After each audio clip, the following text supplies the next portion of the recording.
কুরবানির ঈদ তো কুরবানি ঈদ ঈদের মতো কিনতে হইব গরুর মাংস। কিন্তু কি কারণে? গরুর মাংস কিনতে হইব। আচ্ছা চলেন আগে গরুর মাংস কিনি, দেন তারপর ঈদ মোবারক, ঈদ মোবারক, ঈদ মোবারক। কি অবস্থা সবার, কেমন আছেন? আশা করছি ভালো আছেন।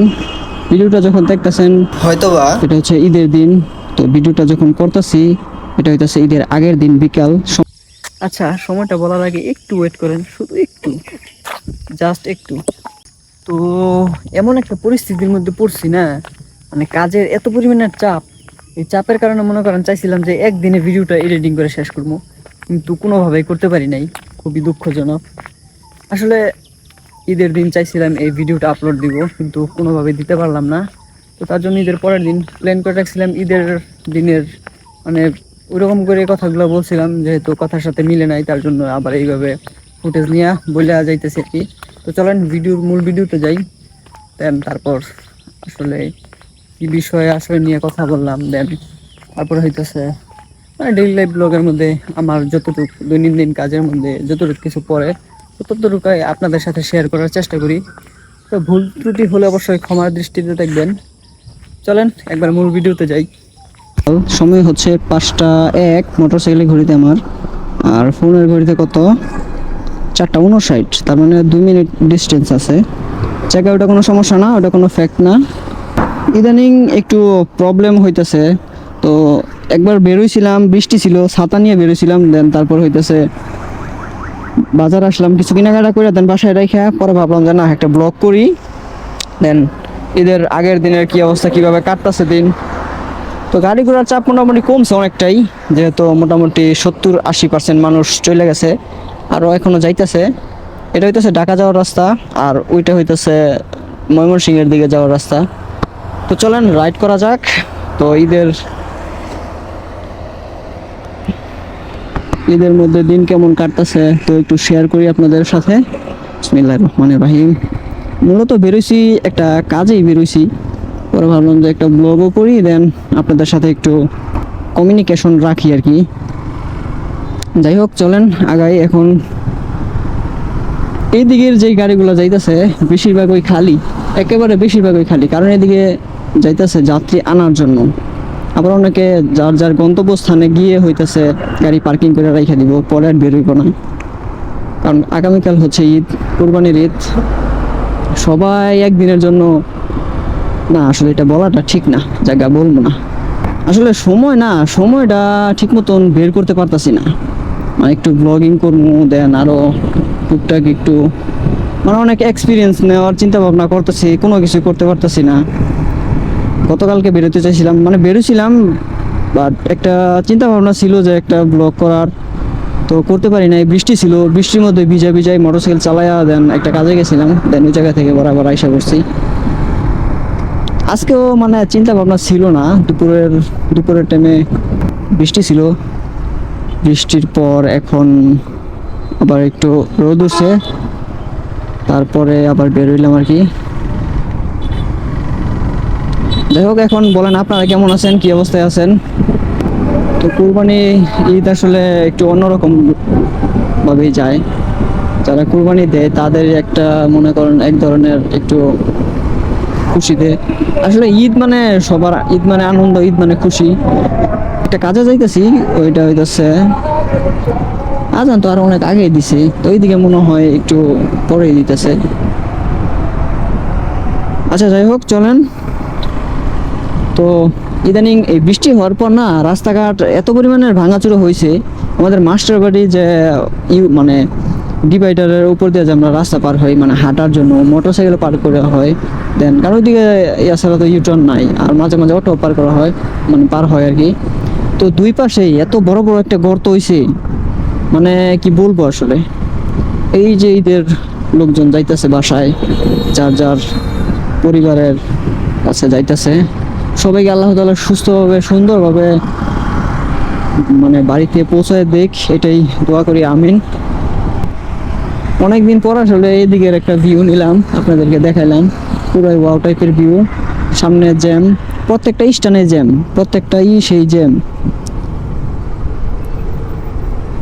আর মাস্টারবাড়ি থেকে যখন উল্টা এসে আমি যেই পাম্প থেকে তেল নেই, তো সেই জায়গা থেকে তেল নেওয়ার জন্য ওই পাশে গেছি। এখন তো ভাই আর যাইতে পারি না, আজকে হচ্ছে শুক্রবার, বাজারের দিন, আমাদের মাস্টারবাড়ি বাজার।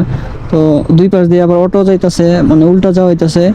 তার জন্য মনে করেন এত জ্যাম লাগছে। ওই দিকে আপনার যে জায়গায় লাগবে মাত্র 1 থেকে 1.5 মিনিট পাম্পে যাইতে, ওই জায়গায় মনে হয় 10 মিনিটের মতন লেগে গেছে। পরে একটা চিপা চাপা দিয়ে মাইরা দেন তারপর হইতেছে বেরোয়া কোনো রকম পাম্প থেকে তেল নিছি, তেলটা নিয়ে দেন তারপর এই পর্যন্ত। এখন হইতেছে তেলটা নেওয়ার কারণ হইতেছে কালকে হচ্ছে ঈদ, কালকে তো মনে করেন যদি একটু বেরোই তাইলে তো আজকে নিয়ে নিলাম আর কি। ভাই ফুল করি নাই, ফুল করার টাকা নাই। টাকা যা ছিল সব খরচ হয়ে গেছে। এমন একটা অবস্থা হয়েছে, মানে টাকা যত বেশি লাগে, মানে টাকা যত যার বেশি তার তত খরচ বেশি। আপনি দেখেন 10,000 টাকা যদি আপনি প্রতি মাসে ধরেন আপনি জব করেন, 10,000 টাকা ইনকাম, 10,000 টাকা আসলে 10,000 টাকা দিয়ে ওইভাবে কিন্তু খরচ করা যায়। আপনার যদি 50,000 টাকা থাকে তাহলে খরচটা কিন্তু ওইরকমই হয় 50,000 টাকার। এখন বর্তমানে এটিএম বুথে টাকা পয়সা তোলাটাও খুবই টাফ হয়ে গেছে। যেই পরিমাণের ভিড়, মানে কি বলবো আসলে, টাকা আছে কিনা সেটাও জানি না। টাকা পয়সা তোলার আপাতত প্রয়োজন নাই। তো রাস্তার ওই পার যাবো, ওই পার গিয়ে কুরবানির ঈদ, তো কুরবানি ঈদের মধ্যে কিনতে হইব গরুর মাংস। গরুর মাংস কিনতে হইব। আচ্ছা চলেন আগে গরুর মাংস কিনি, দেন তারপর বিস্তারিত বলতেছি কি বিষয়ে কি কারণে গরুর মাংসটা কিনলাম। চলেন আপাতত রাস্তার ওই পার যাই। এখন নিচ দিয়ে যাবো, দিয়ে যাই। ধোয়া বাইকটা আমার একেবারে ময়লায় শেষ, কালকেই ধুইছি। ভাই প্রতিদিন বাইক ধোয়া যায় বলেন? আচ্ছা ওই পাশে যাই, দেন তারপর দেখি গরুর মাংসের দোকানে যাই। সামনের গাড়িগুলো এখন আর দেখা যায় না, খুব কম দেখা যায় এই সমস্ত গাড়ি, স্কুটিগুলো। আচ্ছা এই জায়গায় বাইকটা পার্কিং করে দেন একটু গরুর মাংসের দোকানে যাই, দেন গরুর মাংস দেখি কি অবস্থা।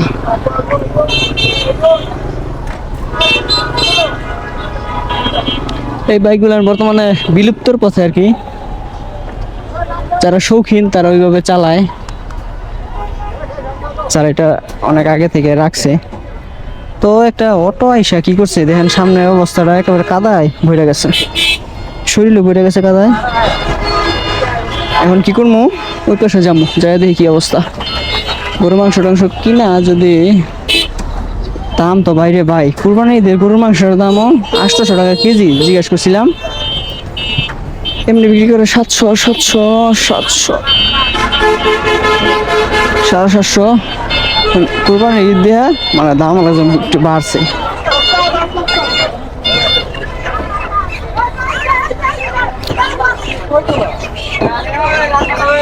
দেখি কি অবস্থা, আপনাদের বাজার দাম টাম জিজ্ঞেস করি। এই মামাও কি অবস্থা মামু? এটা 800 লাগছিল 300 কেজি, 800 টাকা কেজি। 4 কেজি মাংস নিলাম 800 কেটা, 4টা 3200, কোনো কম টম রাখলো না। আচ্ছা ওইটা কোনো ফেক না। এখন হইতেছে এটা কি করবো, ব্যাগে ঢুকাই নেবো। ব্যাগটা নিয়েছিলাম, আচ্ছা এটা ব্যাগে ভরি, তারপরে বাদ বাকি কথা কইতেছি। চলেন, অবস্থা ভালো আছো? চলেন আগাই।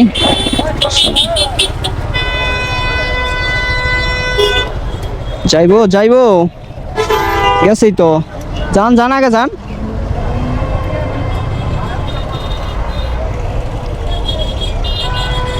তাহলে চাস্তো ভাই কি অবস্থা তাহলে তোমার? টিপটুপ ঠিক মতন হইতেছে? ও জায়গা দিলে ওই আইছিলাম, একজন টাকা দিছিল তো গরুর মাংস কিনা দিয়েই যায়। ঘটনা হইলো এই অবস্থা, ঈদের জ্যামজট মনে করেন যে আছেই। যান আপনারা সিরিয়ালে যান আগে, আমরা পরে যাই, আমরা পোলাপান মানুষ, সমস্যা নাই। প্রত্যেকটা স্টেশনে যে পরিমাণের জ্যাম, মানে এটা বলার বাইরে। কি কমু আসলে, কিছু করার নাই, প্রচন্ড পরিমাণের জ্যামজট। তুই গাড়ির চিপা করলাম নাকি? এই মামা টান দেন জায়গা। সবাইরে যাইবার দেন, যাওয়ার কোনো জায়গা নাই, মার খাবার কোনো বয়স নাই। এবার চলেন মেন পয়েন্টে আসি, সেটা হইতাছে আসলে গরুর মাংস কেনার উদ্দেশ্য হইতেছে একজনের টাকা দিছিল। তো কালকে হচ্ছে ঈদের দিন, কুরবানি দিতে পারবো না, তার জন্য মনে করেন, তার জন্য টাকা দিছে। ভাই সবার তো আর সামর্থ্য একরকম হয় না, তাই না? সামর্থ্য আছে, বাট একটু ঝামেলার কারণে মনে করুন যে টাকা পয়সার সমস্যার কারণে আপনার কোরবানি দিতে পারে নাই। ভাই আমরা তো সবসময় দিতে পারি না, যে যেটাই দেখ, হাসি দেখ, গরু দেখ। তবে সবচেয়ে বেটার কি জানেন, একটা যদি দুম্বা দেয়, মানে খাসি বা কি কয়, মানে ছাগল যেটাকে বলি আমরা, তো সেইটা যদি মনে করেন একটা পরিবারে দেয়, পুরা পরিবারে মনে করেন যে সোয়াবটা পাইব এটা খাসি দিলে। আর যদি মনে করেন ভাগে, অনেক আছে না ভাগে দেয়, আমরা ভাগে দেওয়া হয়, আসলে ওই ভাগের মানে দিলে জিনিসটা মনে করেন যে দেয় তার পর্যন্তই সীমাবদ্ধ থাকে, তারপরে পরিবার পর্যন্ত আর কি পৌঁছায় না। এটা আমি শুনছি যতটুকু। আসলে কুরবানি তো মনে করেন যে মাংস আসলে খাওয়ার জন্য না, কুরবানি আল্লাহর রাস্তায় দেওয়া হয়, যাতে মন খুশি কইরা, মন খুশি দিল খুশি কইরা দেওয়া হয়। তবে সবচেয়ে কি জানেন কোনটা, যেটা নিজে পাইলা দেওয়া হয় সেটা। এ মামা, এ মাঝখানে কে মানে পাগল দেশে আছে, আর কত পাগল আইব দেশে, মাঝখানে পুরো দাঁড়ায় রয়েছে, অবস্থাটা দেখছেন? সেটা বড় কথা না, বড় কথা হইতেছে আমি ও যেটা বলতে লইছিলাম, যেটা বলার জন্য কথা ব্লগিং শেষে, তো হইতেছে আসলে সবাই তো আসলে দিতে পারে না। আমরা ভাই আমাদেরও এত টাকা পয়সা না, যতটুকু সম্ভব, যতটুকু সেভ মানে যতটুকু সম্ভব মানে দিতে পারি ততটুকুই আলহামদুলিল্লাহ। এর যে বেশি তো আর দিতে পারবো না, না চাইলে, তাই না? এখন ধার কর্জ করে তো আসলে কুরবানি দেওয়া হয় না, ধার কর্জ করে কুরবানি দেওয়া হয়, এটা তো আসলে ইসলামের শরিয়া ভিত্তিক পড়ে না। মানে ওইটা ইসলামের দিক দিয়ে যেটা বলতেছি আর কি। আমি ভাই অত বেশি কিছু জানি না, যতটুকু জানি ততটুকুই আপনাদের সাথে শেয়ার করার চেষ্টা করি। যাই হোক, এই ছিল অবস্থা। তো আজকের এই বিকেলটা ধরেন সকাল থেকে দুপুর পর্যন্ত ঘুমে ঘুমে কাটছে। দেন সকালে গোসল কইরা দেন শুইছিলাম, তারপর উঠা ফ্রেশ হইয়া দেন জুম্মার নামাজে গেছিলাম, নামাজ পড়ে আইসা পরে খাওয়া দাওয়া করলাম, খাওয়া দাওয়া কইরা একটু শুইতে পারি নাই, রিল্যাক্স করছি, রেস্ট করছি হালকা বৈশা। দেন তারপর ছাতা নিয়ে বের হয়ে গেছি, হালকা পাতলা শুয়েছিলাম, ছাতা নিয়ে বের হয়ে গেছিলাম। তারপর ছাতা বাসায় রাইখা পরে আবার বাইক নিয়ে তারপর এই যে ব্লগ শুরু করলাম, তারপর এখন এই পর্যন্ত। তো আজকের ভিডিও যদি আপনাদের একটু পরিমাণও, বিন্দু পরিমাণও যদি একটু ভালো লেগে থাকে, অবশ্যই একটা লাইক দিয়ে দেবেন। আর চ্যানেল নতুন হলে অবশ্যই সাবস্ক্রাইব করে হয়ে যাবেন আমাদের ফ্যামিলি মেম্বার। আর দেখা হচ্ছে নতুন কোনো ভিডিওতে সামনে আবার। যতক্ষণ পরবর্তী ভিডিও নিয়ে আমি না আসতেছি, ততক্ষণ ইনশাল্লাহ আমরা থাকবো ভালো, আমরা থাকবো সুস্থ। সবাই ভালো থাকবেন, সুস্থ থাকবেন। এইভাবে আজকের ভিডিওটা শেষ করতেছি। তো সবাই সবার জন্য দোয়া করবেন, ভাই আমার জন্য দোয়া করবেন, যাতে সহি সালামতে সুন্দরভাবে জীবনযাপন করতে পারি। আসলে একটা জিনিস কি, নামাজটা না ঠিক মতন পড়া হয় না, এটা আসলে কি বলবো আমি, মানে এত একটা ইসের মধ্যে পড়ে গেছি, নামাজটা সব কাজ করি আমরা, তো নামাজটা পড়ি না, এটা কেমন একটা অবস্থা। আসলে চেষ্টা করব, দোয়া করেন আল্লাহ তাআলা যাতে আমাদের সবাইকে হেদায়েত দান করে, নামাজটা যাতে পড়তে পারি। আসলে কি কারণে নামাজ পড়ি না আমরা, এটা আমরা নিজেও জানি না, তাই না? এমনি নামাজ পড়ি না, মানে এটা একটা কথা। দোয়া করেন ভাই, যাতে খুব তাড়াতাড়ি নামাজ ধরতে পারি। তো সবাই ভালো থাকবেন, আল্লাহ হাফেজ। রাস্তাটা পারবো, দেন পারইয়া কি করবো, মাত্রটা জায়গা মতন পৌঁছে দিয়া পরে আবার বাসায় চলে যাবো। আচ্ছা, এই যে কুরবানি গরু নিয়ে যাইতেছে, গাড়ি দাঁড়াবো, সমস্যা, আপনারা রিল্যাক্সে যান, দামটা জিগাইতে পারলাম না। আচ্ছা, সবাই ভালো থাকবেন, আল্লাহ হাফেজ।